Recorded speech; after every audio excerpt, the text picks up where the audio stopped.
regardez, qui nous suivez. Merci de nous suivre. Et aujourd'hui, une nouvelle chronique, nous continuons cette chronique de Jésus en action. Luc, aujourd'hui, tu vas nous parler de quoi? De la multiplication des pains. Plus exactement des deux multiplications des pains. Dont parlent Matthieu et aussi Marc. Parce qu'il y a deux foules différentes. Deux foules différentes, une avec 5000 personnes, une avec 3000 personnes. Est-ce que c'est une foule qui a été rajoutée ou c'est deux foules différentes? Ah, c'est deux endroits différents. Donc c'est deux foules différentes. Donc c'est vraiment, elles sont complètement distinctes. D'accord, Luc.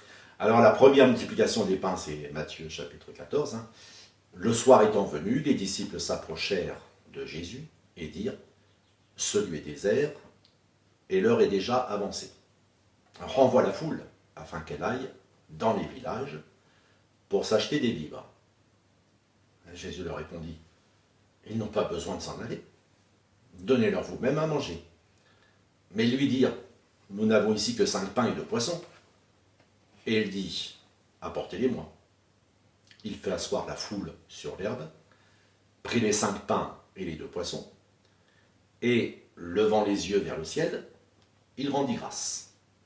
Puis il rompit les pains et les donna aux disciples, qui les distribuèrent à la foule.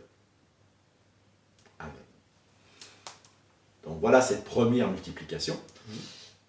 À l'initiative des disciples qui interpellent le Seigneur, Jésus, en lui disant que ça fait plusieurs jours que les personnes écoutent la parole que Jésus prêche, que le lieu est désert, donc il n'y a pas de commerce à proximité, et il faut quand même que les gens se nourrissent. C'est la responsabilité. En ce moment, on parle des rassemblements, des rêves parties, plus ou moins clandestines. Quand on rassemble des personnes, on a une responsabilité. Et même si les lois de l'époque n'étaient pas celles d'aujourd'hui, les disciples sont là une responsabilité morale, et ils interpellent Jésus. Mais une question qui me vient, Luc, est-ce que Jésus leur dit ça pour éprouver leur foi? Alors on leur dit quoi? Ramenez-moi les 5 pains et 2 poissons, avec la foule qu'il y a. Eh bien, en fait, il y a un jeu. Il y a un jeu parce que c'est eux qui interpellent Jésus. En disant, si on veut être responsable, il faut qu'on les renvoie pour qu'ils aillent acheter des vivres. Où ils pourront. Mais Jésus les inverse la responsabilité. Il dit, c'est pas la peine qu'ils partent chercher de quoi se nourrir. Vous avez qu'à les nourrir vous-même. C'est là que Jésus les éprouve. C'est là que parfois c'est dangereux de demander quelque chose à quelqu'un parce qu'il vous renvoie la question. Et là on pourrait dire ils se sont fait avoir. Ils se sont fait avoir. Ils ont voulu mettre Jésus face à ce qu'ils estimaient être ses responsabilités, de celui qui a rassemblé une foule. Et lui les renvoie à leur responsabilité de ceux qui le suivent, qui ont l'habitude de voir comment Jésus, on pourrait dire comment Jésus fonctionne. Donc ils l'ont vu faire des miracles, ils l'ont vu guérir des malades, ils l'ont vu chasser des démons. Et Jésus, là, leur tend la perche pour dire, mais je peux aussi nourrir une foule. D'ailleurs, c'est ce qu'il a fait. Il les a nourris spirituellement. Mais il peut aussi les nourrir physiquement. Mais ça passe par les disciples. Donnez-leur vous-même à manger. C'est sûr qu'ils sont pris en défaut là. Et alors, ne sachant que répondre, bon, nous avons 5 pains et 2 poissons. C'est tout ce qu'on a en caisse, en stock. On n'a pas grand-chose. On n'a pas grand-chose. Et un autre texte dit, qu'est-ce que ceci pour tant de monde? Et c'est là que Jésus, lui, reprend, et apportez-les-moi. Ce n'est pas un problème, apportez-les-moi. Et Jésus rend grâce. Et, bien sûr, il fait asseoir la foule pour qu'il y ait de l'ordre. Et puis, il rompt le pain, le donne aux disciples. Et toute la foule est nourrie. Et puis une question qui me vient.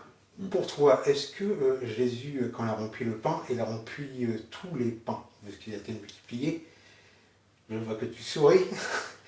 Est-ce que c'est ce que j'ai entendu dire que bah, quand il a rompu les pains toute la journée. Parce il a tellement été multiplié, enfin le pain a tellement été multiplié que Jésus a rompu le pain toute la journée. Alors, on ne peut que supposer. Oui, Nous n'étions pas là, ni toi ni moi. c'est vrai. Et le rédacteur de l'évangile, en l'occurrence Matthieu, n'a pas estimé nécessaire de nous donner plus de détails que ce qui est écrit. Alors, soit c'est Jésus qui, en permanence, a rompu le pain et les apôtres venaient à tour de rôle remplir une corbeille, puisqu'on nous dit qu'il y avait des corbeilles à la fin du récit, soit eux-mêmes,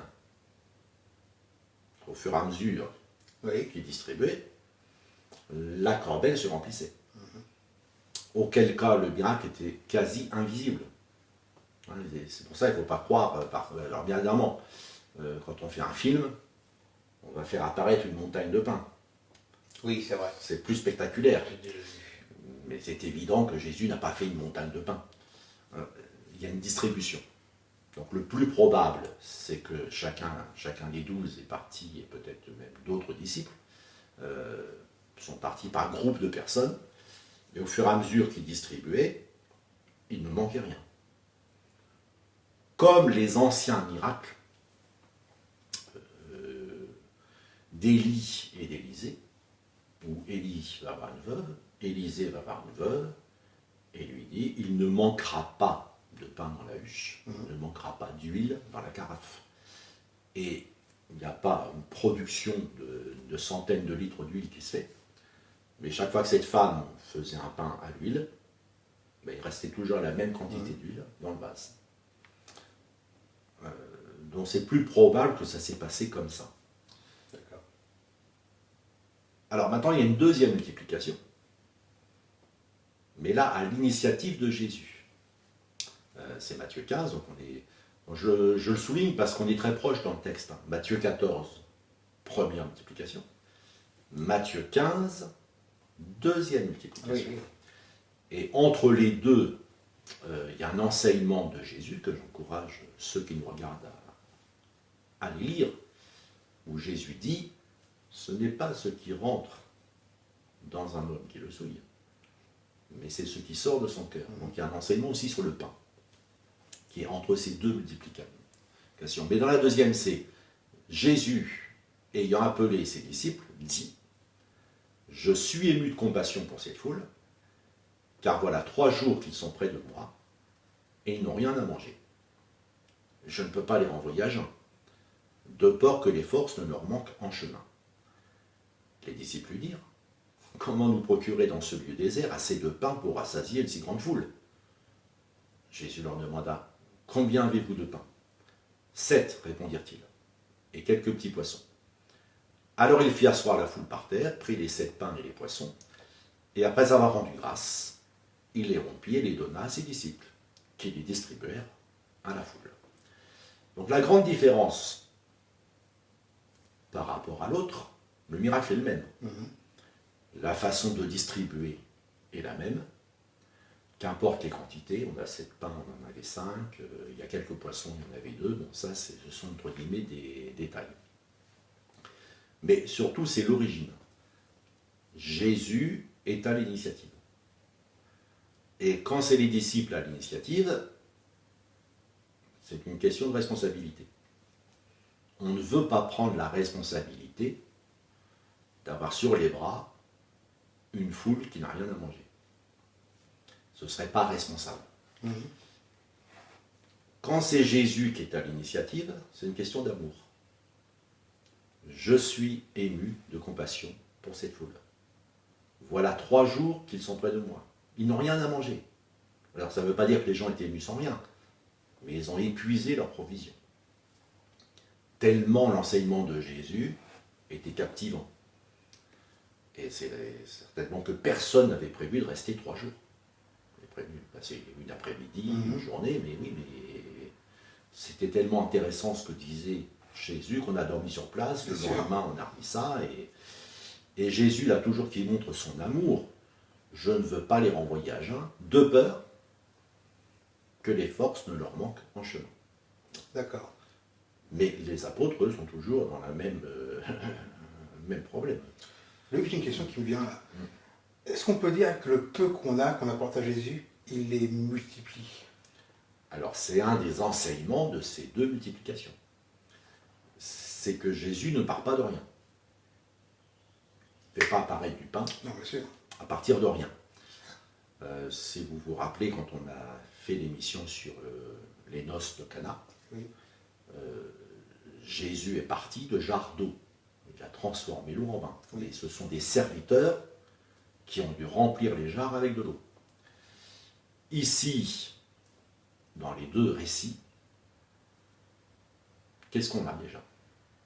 Et en effet, c'est le peu qui est là que Jésus va multiplier. Et il accepte, c'est assez extraordinaire, le poisson. Bon, c'est une création de Dieu. On n'a pas encore fait des poissons dans les laboratoires. Ça viendra peut-être, mais on n'a pas encore fait ça. Pour l'instant, c'est pas le cas. On fait des croisements, on fait des OGM, on fait toutes sortes de choses, mais c'est Dieu qui a créé les poissons. L'eau, elle vient de Dieu. Jésus transforme l'eau en vin, on peut dire c'est du vin céleste. Oui. Parce qu'il n'y avait rien dans la jarre en eau qui était humain. Ici, Jésus multiplie les pains. Mais les pains ne se sont pas faits tout seuls. Non. Il y a un boulanger. Oui. D'abord, il y a le meunier. Oui. D'abord, il y a ceux qui ont moissonné déjà. Ceux qui ont moissonné. Le meunier qui a moulu. Le boulanger qui a pétri, qui a fait cuire. Et ce que Jésus multiplie, c'est le travail de l'homme. Donc aux noces de Cana, ce que Jésus transforme, ce qui est divin, il le transforme en ce qui est humain. Dans les multiplications des pains, Jésus va accepter de multiplier ce qui est totalement humain, le travail de l'homme. Et quand Jésus va dire après, pour ce qu'on appelle à certains endroits l'Eucharistie, et dans d'autres la Sainte Seine, il y a le pain et le vin. Merci Luc pour toutes ces explications. Merci à vous de nous avoir écoutés. Que Dieu vous bénisse. Au revoir. À la semaine prochaine.